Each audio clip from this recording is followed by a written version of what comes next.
From WCRS Studios in Greenwood, South Carolina, this is Meet Me at the Diner with your host, Ann Eller.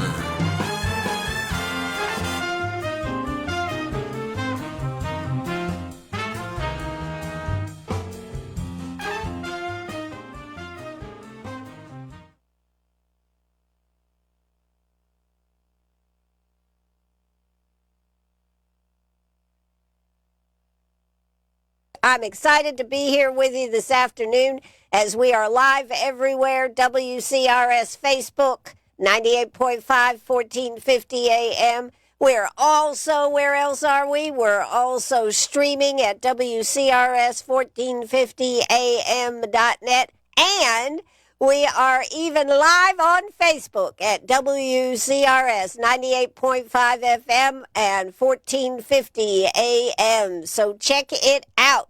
This afternoon, my very special guest is John McCravy. He is up for re-election, folks. He's well known on WCRS. We have him on quite often to give us updates about what is happening down there in Columbia. And he's been busy today. In fact, he almost forgot. Fortunately, he didn't, that he was going to be on the air with us here today. How you doing, John? I'm doing great, Miss Ann. How you doing? I'm doing good. I was out there at the Medford Center today with all that going on. That was impressive, very impressive. It really was. I was amazed to see that many state agencies in one place ready to help our constituents. And I thought a lot of people took advantage of it. When I was there, certainly this morning, there was a lot of people there. And we were just thankful we had our whole legislative delegation there, as a matter of fact. I was there with Billy and Daniel, and first thing we saw when we walked in was our lieutenant governor there again this week. She was here last week for the Patriots barbecue. Right. And she really cares about Greenwood, so I want to put in a plug for her. She really has done a lot for us. I think she's the hardest working lieutenant governor around, tell you the truth. She is everywhere. No question about it in my lifetime anyway. That's right. But we had a good event. I know it's still going on till like 4 o'clock. Yeah, well, it is should 4 be o'clock. finishing up. It's finishing up now. I was out there between 2 and 3, and it was still pretty busy. Yeah. Right. And I was able to meet with a lot of constituents that had needs, and I'm plugging them in where they need to go and trying to get them some help. One thing I was really impressed with that I didn't know about till today was that the South Carolina Realtors have a program where they're giving away $1,000 to every homeowner who had damage to their primary residence. And it's a grant. It doesn't have to be paid back. They don't care about insurance or anybody else. They're just paying it. So, I mean, that's a great thing that they're doing. I'm proud of our realtors here in Greenwood and in our state. That's a huge undertaking. It really is. And certainly I was able to talk with a lot of those state agencies and have a talk with some of them I had questions for, and they had good answers. So it was a good time for everybody, I think. I even saw FEMA there finally. We're finally getting some help from FEMA. Right. Which I appreciate. And I'm glad to see them coming through now and actually providing benefits. That's true. That's true. So I was impressed by that. I got a lot of people to interview after we get through political season because a lot of them, I had no idea some of the things that they had out there. That's right. Well, they were late to the game, FEMA was, but now at least they're in the game. Right. Yes. So. Now, I'm not talking about FEMA, but all our state agencies. Oh, yeah. I mean, I'm going to have lots of interviews. They were excited to have a place that they could come on the radio and talk about what they have to offer. Yeah, there's some things you don't think about, like the Department of Mental Health said that they've seen an increase in issues with people with mental health problems. And drug and alcohol, yes. Drug and alcohol were there, so, it was a good crowd and with a lot of resources.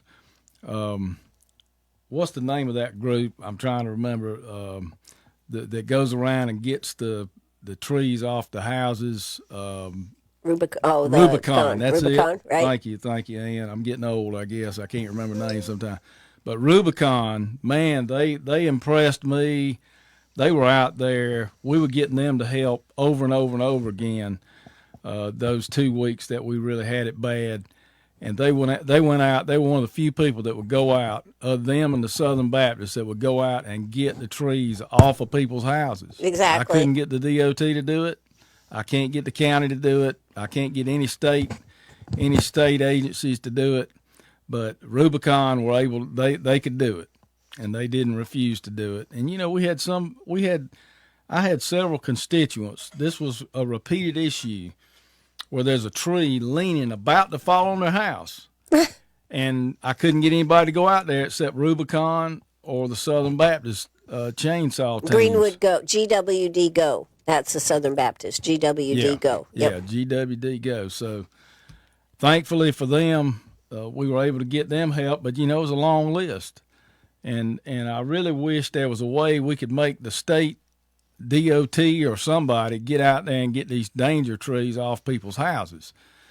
So I don't know if we need to look at legislation. I don't know what the reluctance is, whether it's liability issues or whatever, but we need to waive those kind of issues during an emergency. Mm-hmm. And so whatever it takes, I'm willing to do it.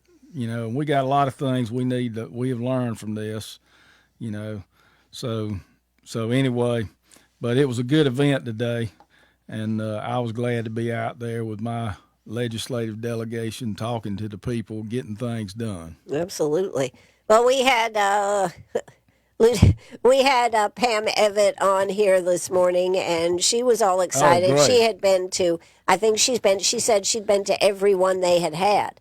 So, yeah. She's amazing. She is amazing, and she's got a lot of energy and oomph to do this. But, we're here today to talk about your reelection campaign. And I guess first off, I'd like to ask you is, why do you want to continue doing this? I mean, it seems sometimes like it's a thankless job. Well, there's a lot of reasons, Ann. One thing is I love my constituents, and I want to keep helping them. And, just like the Conestee Dam issue, that was huge for our local area. I mean, I live here too, and I want to see good things happen for Greenwood, and that's part of Lawrence that I represent too. Mm-hmm. I don't want to leave them out because they're right across the water. But we want to make sure that things for our constituents are done. That's number one with me. Number two is good policy. We need to make sure that we continue to pass good legislation in our state.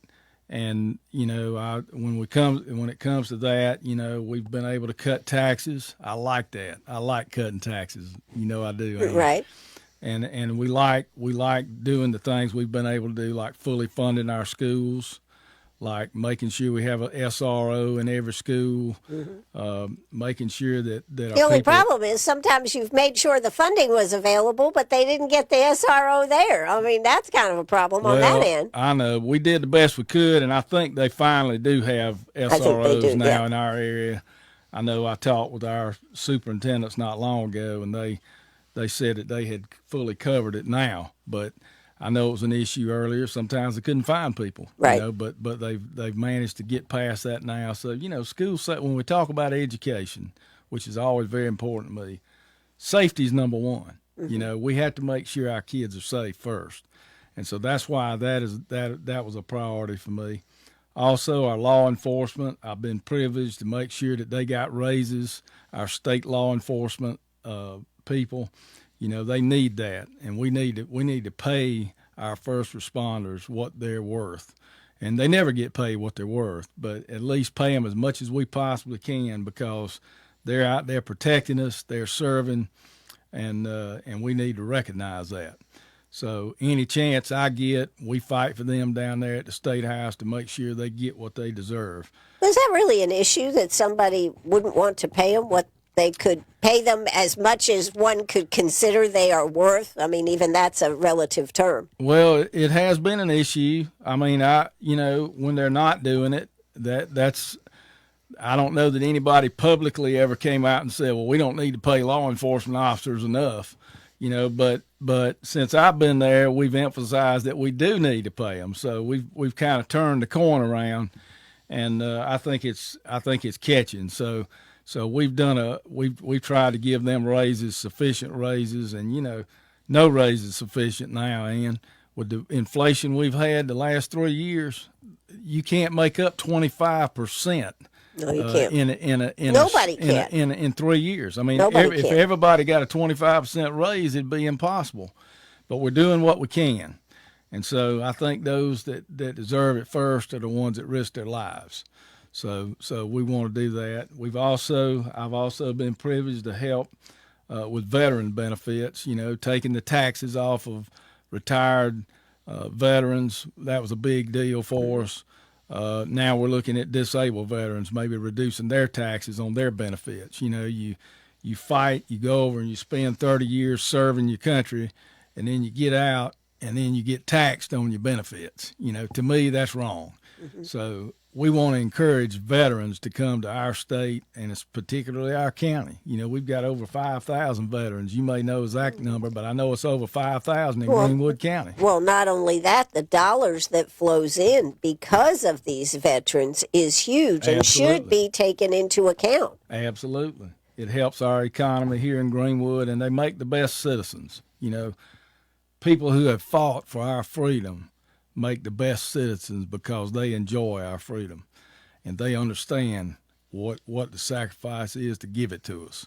So, man, you can't ask for a better citizen than a veteran who has sacrificed. And not only us. that, they make great employees.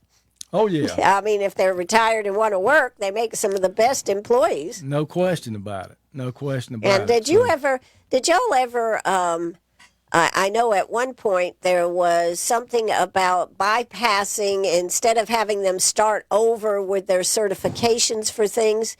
Did they ever take care of that in the state? Because I can remember that was an issue 3 years ago about having them not have to take, how to drive a truck and some of these things that they were talking about. We've passed several of those. I know one was even had to do with teacher certifications.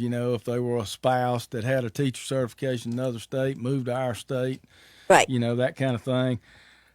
Yes, of course, if that came across in front of me, I voted for it. I can tell you that right now. So yeah, we've emphasized that. Also, in the legislature,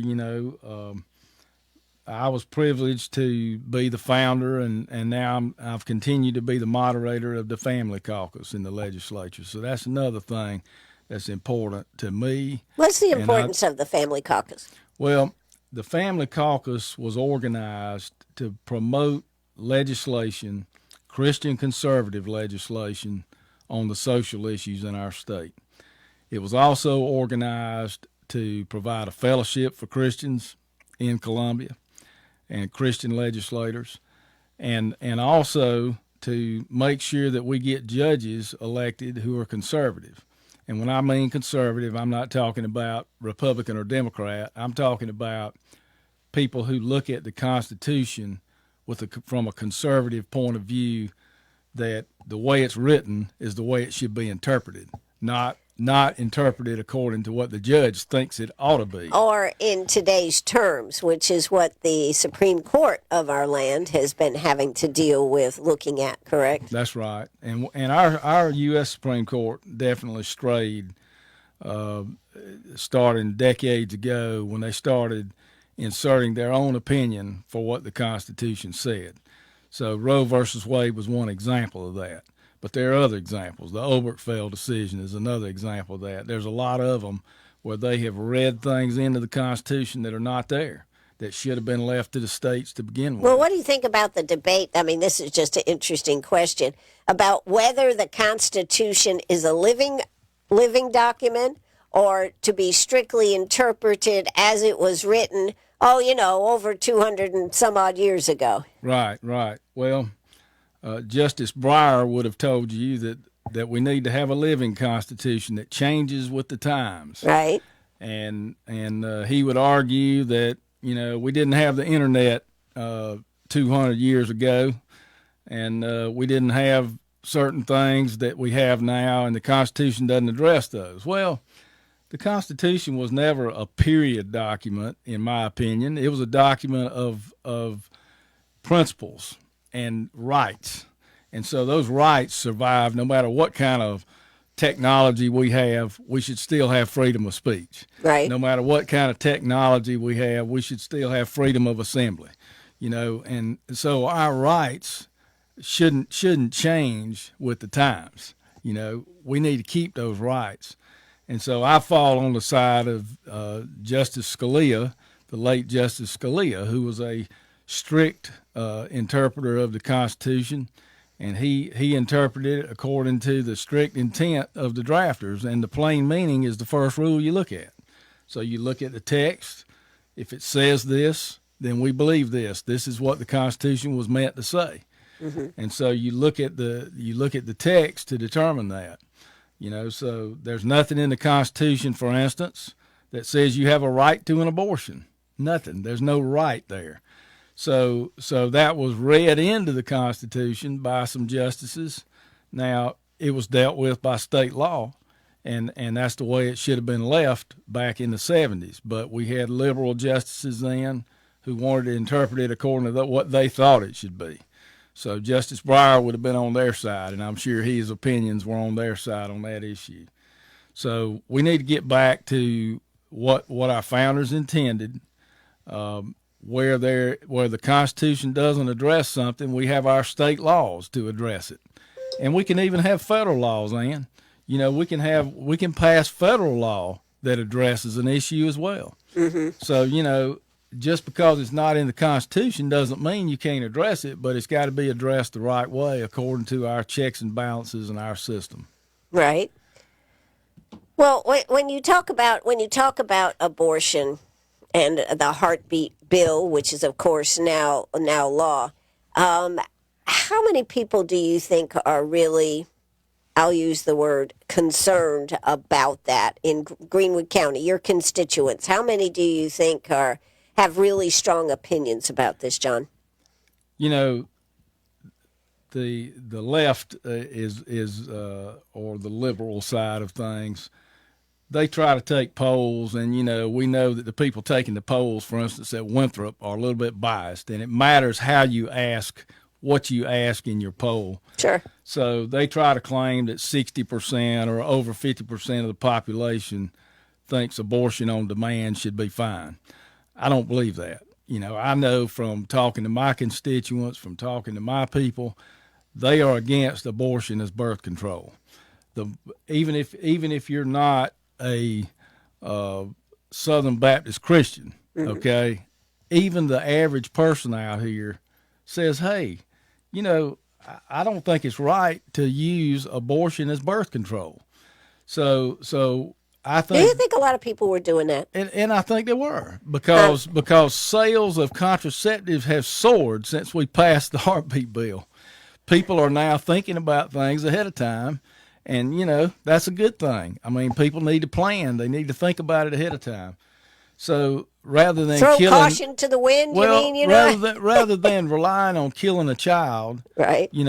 I think it's a lot better to use contraception. And so people have started doing that. And I mean, it's amazing that the sales have soared on those products. So I think it's made people think about being more responsible now. And all that, but I think the average person out there, at a basic level, is at least concerned about using this as birth control. Now, I personally do not believe abortion is the answer to anything.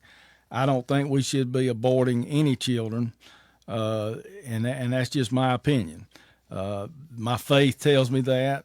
And my common sense tells me that, and science tells me that. Science tells me that. So where do you come down on voting on the issue? So where do you come down when you vote on the issue, John? Well, you have your personal views, and then you have the views of your constituents. Right. Well, my constituents, I think the majority of my constituents agree with me that abortion is wrong, that there's better ways to deal with this than killing children. Mm-hmm. I believe it's the death of a child when we have an abortion. That's my personal belief, and it kills me to think about it. It makes me emotional almost every time I think about children being aborted. You know, What do you think What about a- the 6-week time frame as far as an opportunity and the exception for rape and incest? and when you talk about voting a minute ago, back to your other question, I not only voted for the heartbeat bill and the Human Life Protection Act, I actually drafted those bills. So when I came into the legislature, after we formed the family caucus, one of the first things our members said is, "Hey, we need to prioritize life." So I drafted the heartbeat bill. We passed it in the House in 2019 when they said it would never pass. So I've done more than just vote on this. I also was appointed to be the head of the committee after Roe versus Wade was overturned for our state to draft the abortion law for our state. And we drafted the Human Life Protection Act. We've passed that twice in the House now, twice in the Senate. It was defeated once by 2 votes and once by 1 vote.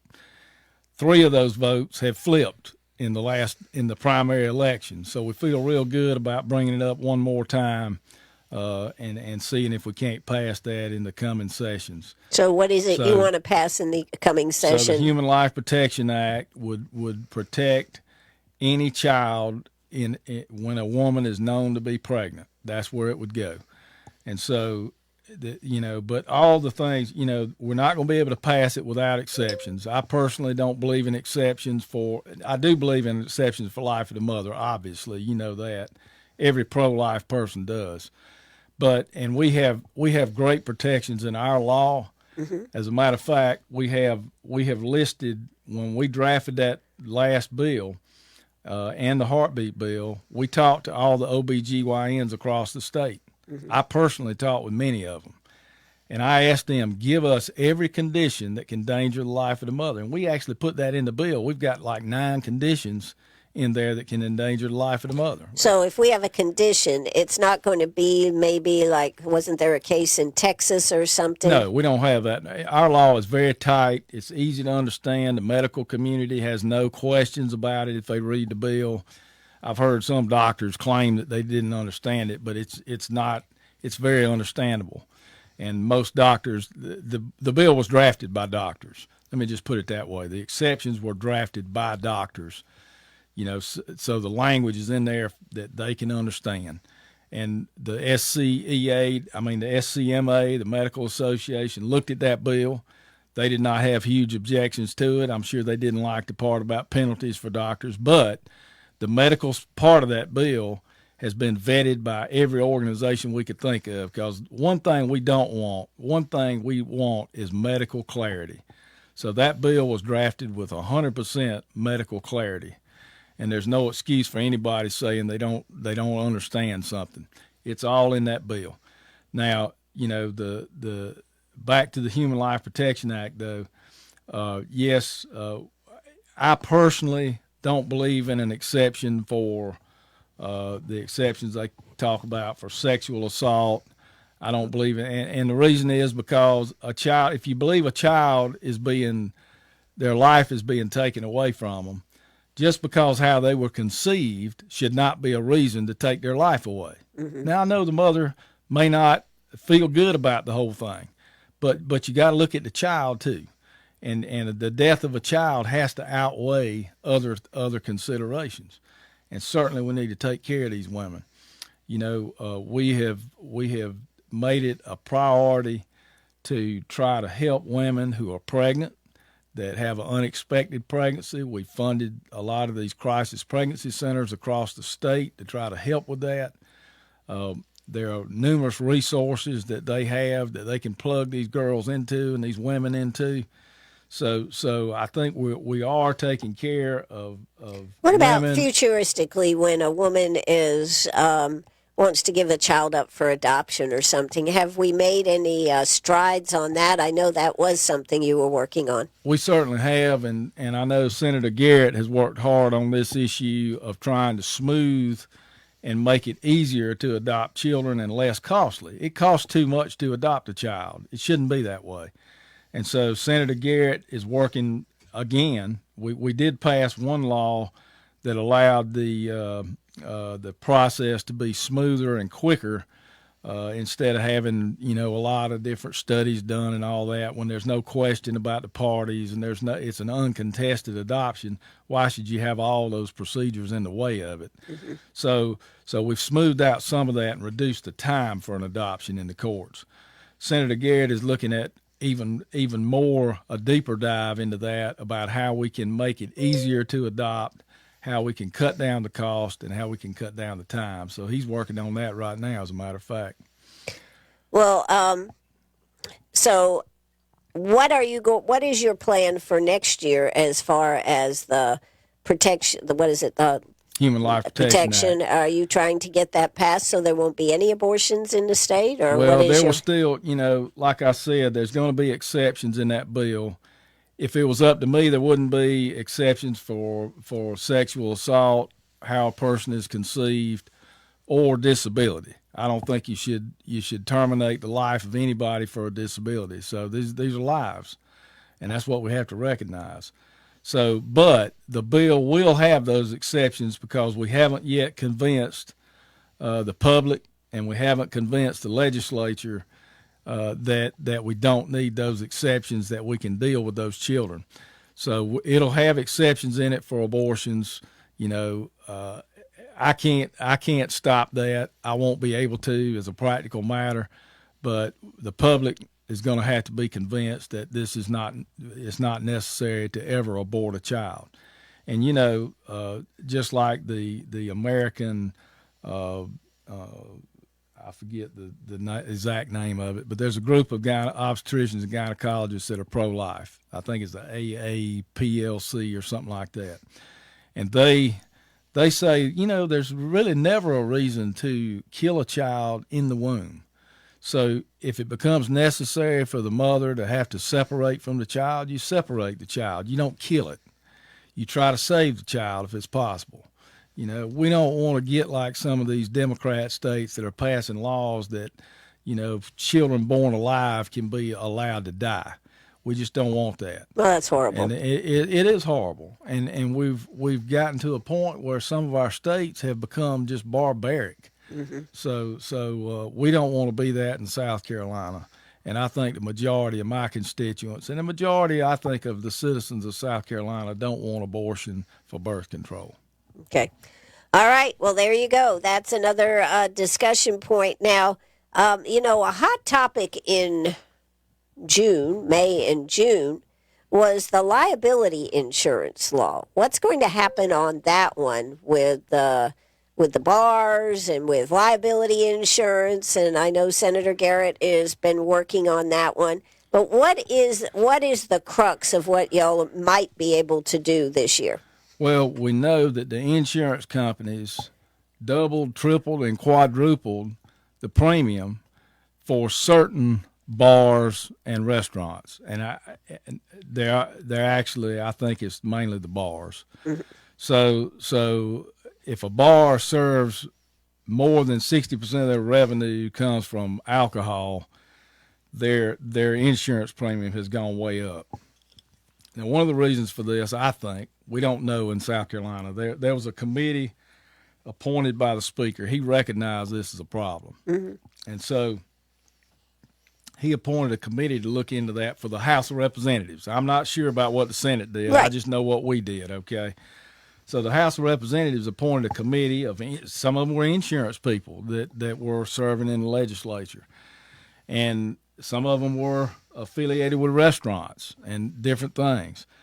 And they decided, they called in the insurance companies, and the insurance companies refused to give any statistics on what they charged people, what the premiums really were. They wouldn't tell us. Wouldn't the insurance, I was talking when I was out there with the insurance, the state insurance, something or other. They would not divulge what the average premium is. They would not tell us what, if we did this, that committee offered them several scenarios. If we do this, will you reduce the premium? Well, we can't guarantee it. If we do this, will you reduce the premium? Well, we can't guarantee it. So a lot of times when you have legislation, if it doesn't reduce the premium in the end, what good is it? Right. So they came up with the idea, even though there was no cooperation with the big insurance companies, they came up with the idea of, hey, let's give bars a way to reduce their coverage. So right now they're required to have $1 million in coverage. If they overserve somebody in a bar, there was a case in Greenwood where they served somebody 9 beers at lunch. Okay, they went out and hurt somebody. Okay, after they left, they got in their truck, they went out and they turned it over, and they hurt a minor who got burned severely on the catalytic converter when the drunk man turned over his truck. So what they had, they're liable for up to $1 million for that kind of activity. And so, victims, obviously, $1 million is not even enough for them. A lot of the times, I think the case you're talking about was like they only had 25,000 or something, wasn't it? And if you had, and I don't think he would mind me saying this, if you were Hank Hartfield and your son got hit head on by a drunk driver, and he could never go to college and he could never have the life that he had planned on having the rest of his life, $1 million wouldn't even touch it. So I think we have to have responsibility for bars, but back to the subject. So we hit on the idea, or this committee hit on the idea, and I think it was a good idea. If you're a bar and you train your servers not to overserve people, after they're drunk, then you can reduce it down to $750,000 in coverage. If you close at midnight, you can reduce it down to $500,000 in coverage. In other words, if you're a responsible bar owner, we're going to let you reduce your coverage down. Well, you know what? The insurance company still wouldn't say we're going to lower your premium. Isn't that amazing? Yeah. Even if you reduce it. But we did it anyway because we felt like we need to give some relief to these bars and these small businesses. I don't frequent bars, but it is a business. It's a legitimate business, and it's something that we've got to be concerned with. So we passed a law that we believe would have reduced the premiums. Even that was the in the House. We passed it in the House. Right. The Senate did not look at it. The leadership would not bring that out as an option for senators to vote for. They instead voted for a completely different idea and voted it down to change the joint and several law of liability in South Carolina. It's a completely different, it's not targeting, their bill did not target bars reducing their premiums, restaurants reducing their premiums. Their bill was tort reform for insurance companies. So what they wanted to do, the insurance lobby, in my opinion, we got a lot of lobbyists out there in the middle. I take no money from any of them, man. Right. If they send me $500, I send it back. If they send me $1,000, I send it back. And I take no money from any of these special interests like power companies. They may do a great job, like Duke Power did a great job, and I'm not going to take their money because I don't want to be beholden to anybody, and I don't want it to even appear that way. So I don't take their money. I don't take Budweiser money. I don't take tobacco money. I don't take any of this money because I think it looks bad. But anyway, there are lobbyists out there working hard for all these different industries, and one of them is the insurance industry.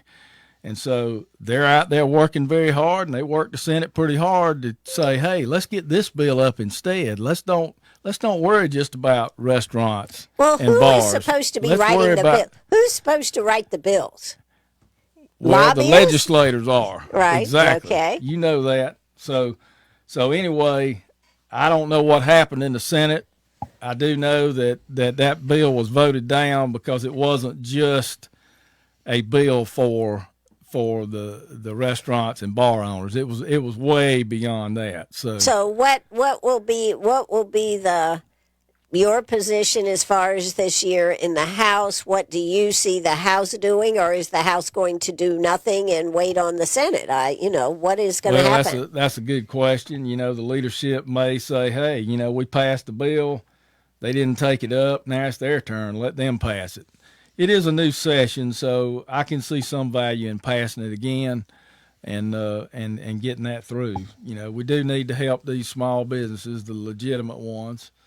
And I don't understand, and I'm no insurance agent, and I'm not an insurance expert, but if I have 5 wrecks in my car, my insurance is going to be sky high. Correct. Well, if a bar has 5 instances of people going out and killing somebody and being overserved and being found guilty of that, I think their insurance rates should go up. Right. And the ones that don't have that issue at all, their insurance rates should go down. So I think it should be according to your experience, frankly. And I think the vast majority of people that serve alcohol out here are not abusing that. There's a few that have done it. There's a few that have done it over and over again, and those usually go out of business, but they'll crop up again. You know. So it's an issue you don't know how it's going to be addressed this year. I couldn't guarantee one way or the other. We are going to have a Republican caucus meeting before the first of the year, and I think those issues might be hashed out. That may be one of those. Okay. And your position is to do what on it? Well, my position is to try to lower the premium for bars that their premiums are too high. So that's my position. That's why I voted for the House bill that did that hopefully would have done that, even though the insurance companies won't guarantee it. Right. You know, and it might be an issue that, you know, I know some of us have talked about this. Maybe the insurance commission needs to get involved and find out if there's some overcharging here. And there's always the option of some kind of bar organization getting together and starting their own insurance. You know, there's several occupations that have their own insurance for people that they started themselves and they own it. You know, right. It's kind of a mutual benefit type thing. So, you know, I think that's a possibility too. They should look at. Okay. All right. Well, we are here with Representative John McCravy. We are going to take a quick break. We'll be right back. You are listening to WCRS. If you have a question for John, 864-229-7984. That's 864-229-7984. We'll be right back.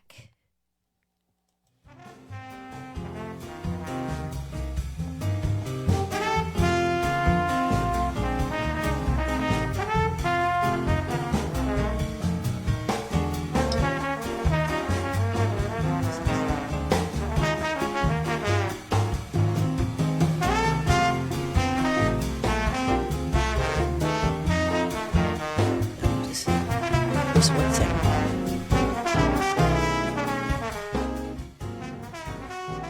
Okay. All right, there we go. Now we're going to go. What do I need to do? Okay, we're doing one thing. Just give me 1 second.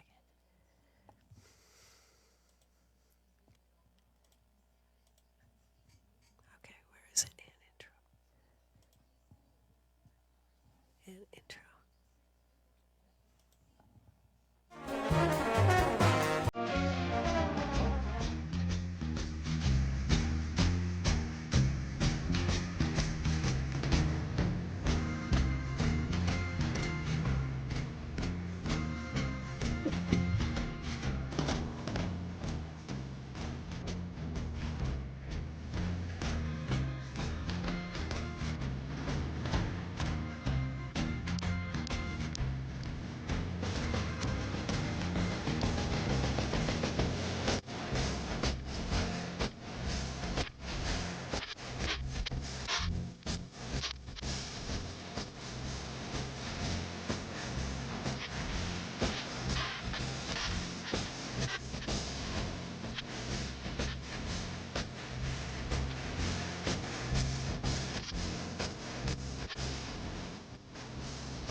Oh, that's right. We're right back here.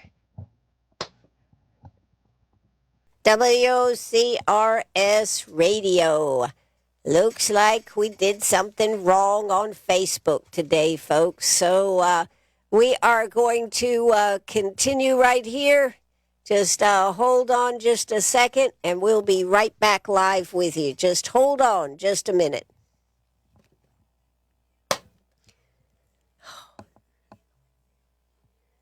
Not going to end it.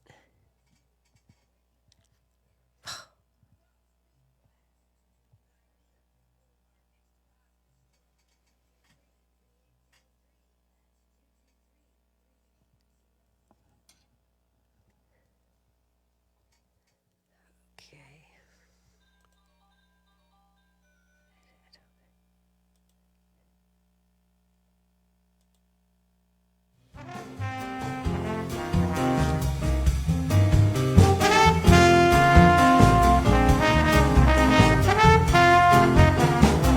Oh, that's right. We're right back here at WCRS Radio doing live Facebook. I'm confused today. I don't know. Sometimes I just don't know if I can do this, but I think I'm okay. I think I'm here with you on Facebook. I think I'm live on the radio, and I have Representative John McCravy with us. John, we were just talking about a couple of big issues. We did have some questions. I think you have pretty well answered them. So what would you like to talk about? Well, I think, Ann, this election is very important for our state and for our nation. Right here in Greenwood, I think there's a clear choice, and unfortunately, the Democratic Party or the Democrats in our local area have now gone left like our national Democrats. So you have a real contrast. We now have our legislative delegation is composed of our senator for Greenwood, Senator Garrett, myself, and Representative Gibson, who represents part of Greenwood and McCormick. All three of us have a 100% grade from Palmetto family. That means that we voted for Christian conservative legislation 100% of the time.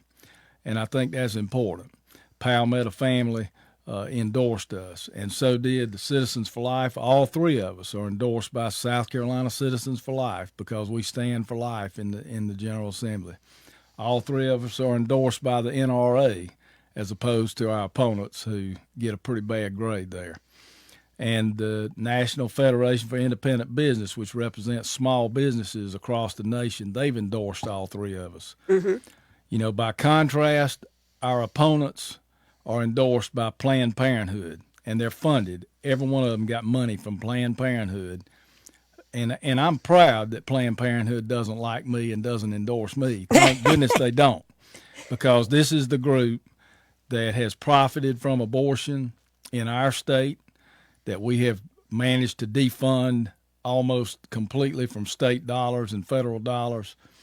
And they not only profit from abortion, but now that their abortion business has been cut back somewhat, they've now expanded into the business of trying to treat minors with drugs, with surgeries, and convince them that they are not the biological sex that they were born with, but that they should identify with another sex.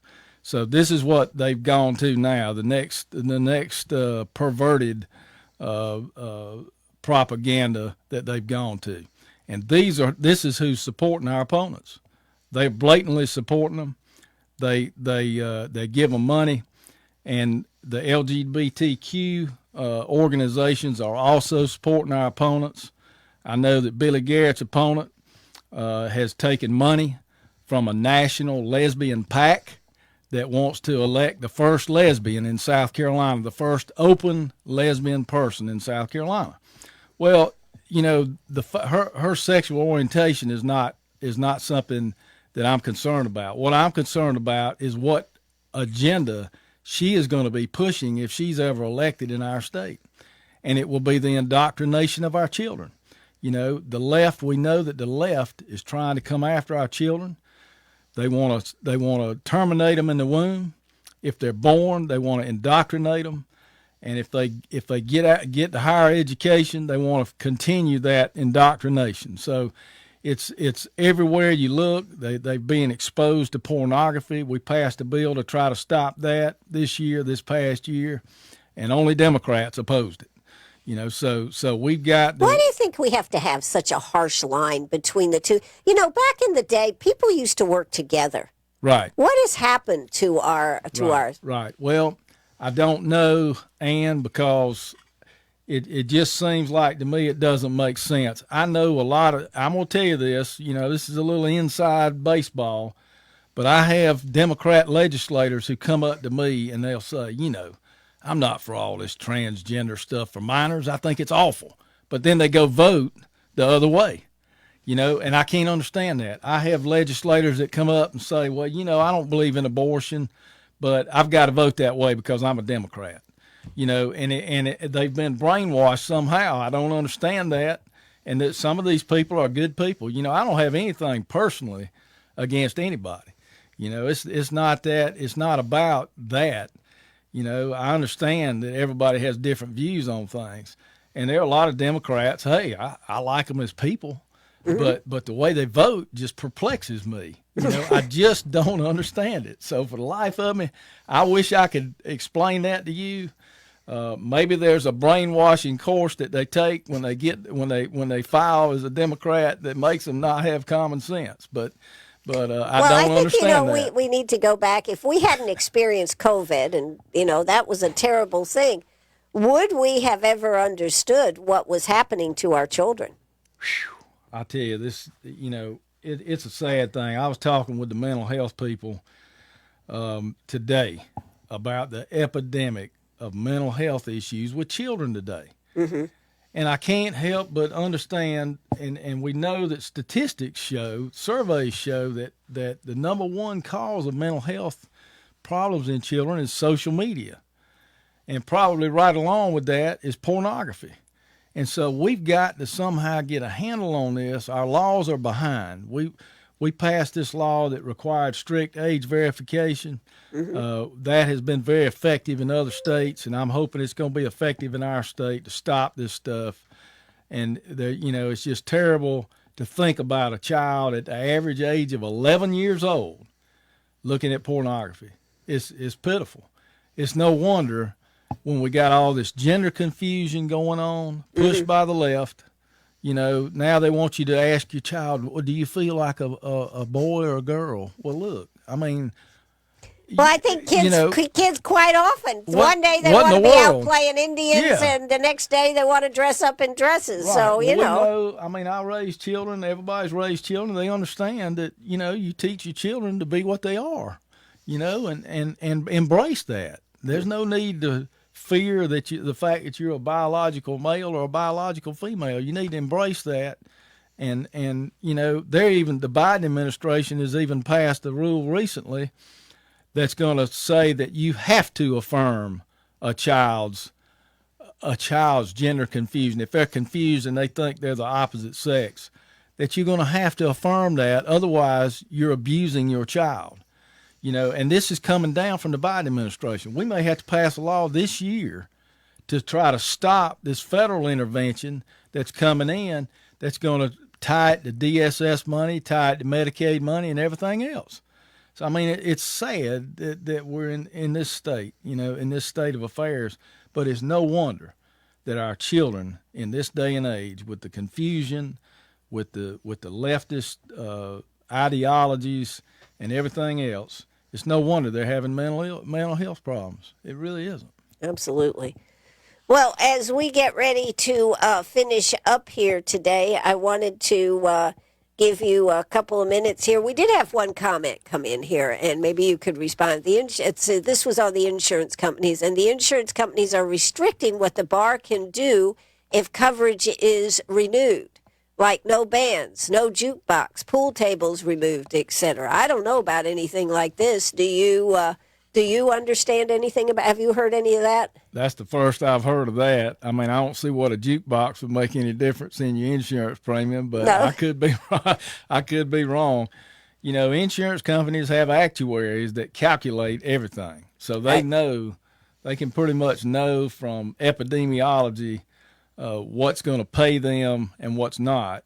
Now, that's not to say some insurance companies might take advantage of that. Right. I don't know. I don't know, but that was just a question. Yeah, that's an interesting question. If that is a fact, that would be a very interesting fact. That something like a jukebox would make a difference in the insurance premium. Or a pool table. Yeah, exactly. Yeah. Exactly.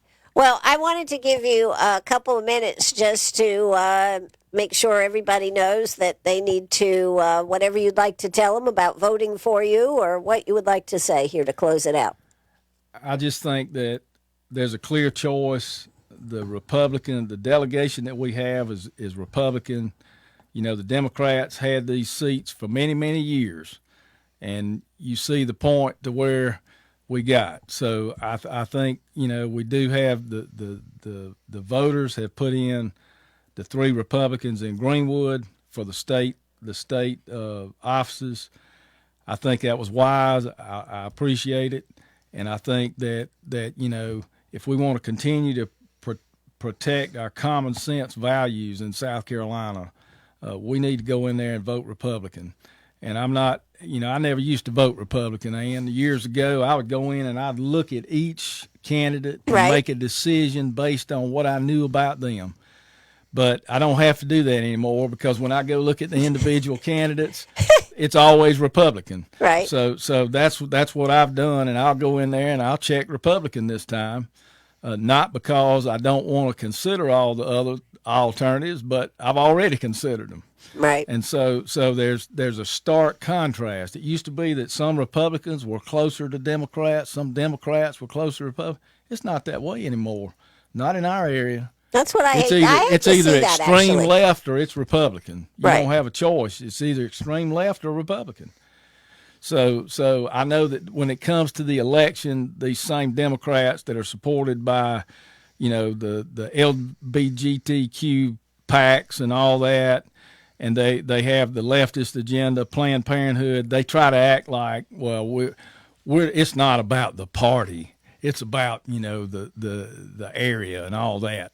Well, they can say that, but I think when you're supported by this kind of leftist stuff and you have that kind of leftist ideology, I think the people see through that. And it's kind of ironic that most, if not all, of the Democrat candidates running in Greenwood don't put Democrat on their sign. They don't put them that they're Democrats. They leave that out conveniently because they don't want to be identified that way for the election. But after the election, we know what had happened. So, exactly. How do you feel about, just out of curiosity, how do you feel about the national election, Trump versus Kamala Harris? How are you feeling about it? We certainly have had a huge turnout here in Greenwood. I haven't got the numbers yet, but I will for tomorrow.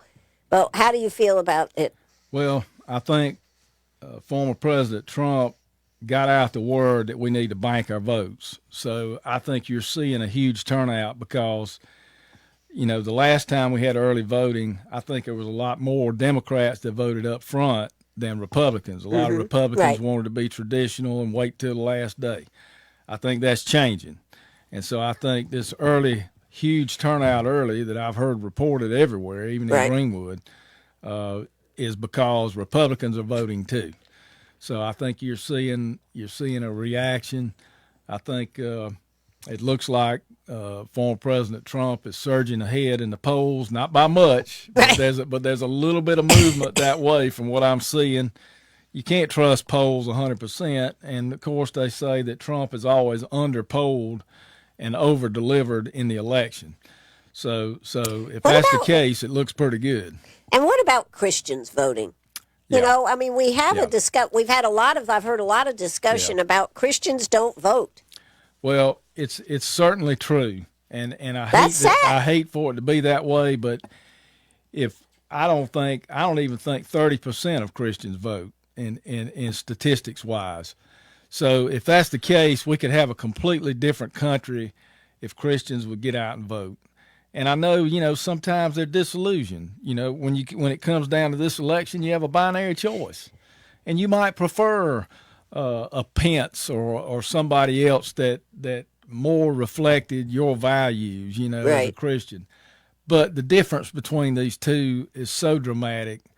You know, I would love to encourage all Christians to get out and vote for Donald Trump, and not because he's perfect. He's far from perfect. I am too. I'm far from perfect.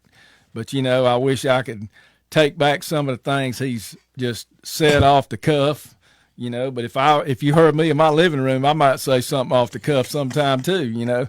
But you know, he just needs to calm it down some on that rhetoric. We don't believe that that's his performance. We don't believe that that's what he did. Sometimes what he says is not what he actually did, and he actually has performed very well. There's a list of things I saw that President Trump accomplished. I mean, it's like 2 pages long when he was president. People don't realize what all he did. You know, I've always tried to stop the marriage penalty, do away with the marriage penalty in taxes, because if you're single, you pay less taxes than if you get married, the two of you together. Well, actually, President Trump did away with the marriage penalty tax. He's the first. All presidents for years and years talked about doing it. He just did it.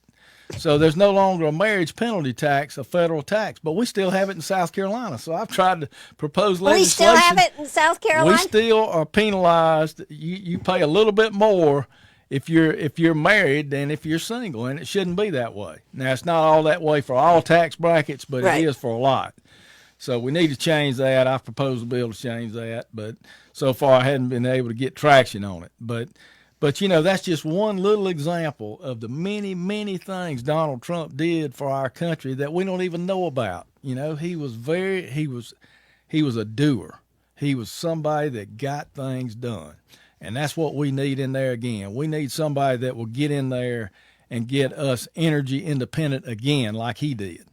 We need somebody that'll get in there and fight for our rights, you know, our individual rights like he did, and fight for life. You know, even though he's backed up somewhat for the election purposes, I believe, on life, he did more for the pro-life cause than any other president we've ever had. So, I think you're right. I think you're right. And if you look at the record, it certainly is a lot different than what. And the other thing is how the media works against. So it is something that is there for discussion. I do wish Christians would get out and vote more. I mean, when I see on Facebook, when I see the Amish people with a sign for Trump, what does that tell you, folks? We've come a long way there. Yeah, that's right. Because they didn't vote, and now they're voting. That should tell you enough right there. That's right. John, if anybody would like to talk to you after the show, would you like to go ahead and give them your phone number? Absolutely. 864-396-3110. And we'll be glad to talk with anybody. I give my phone number out. And, you know, the great thing about people at Greenwood is they don't abuse it. They call me when they really need something most of the time. I don't have harassing calls. And that's great. That tells you something about our community. They're not out to do bad things. They want to just use that like it should be used. And so I appreciate that, and I don't have any problem giving my phone number out. Well, I think it's an important way. Yeah, I think it's important for people to have that. Well, John McCravy, you've got an election. Have you voted yet? No. I had to go to the hurricane. God. I had to go to the hurricane thing today. Yesterday was Monday. I had a tremendous amount of things I had to do, but I'm going to get there. It looks like it might be Thursday. Thursday for me. So okay. I'm hoping to get out there Thursday morning. All right. Thursday. Okay. All right. We are right here at WCRS. That's going to do it for us. John McCravy, thank you very much for coming in today. And I'll be back in the morning, so make sure you tune in. Bye-bye, everybody.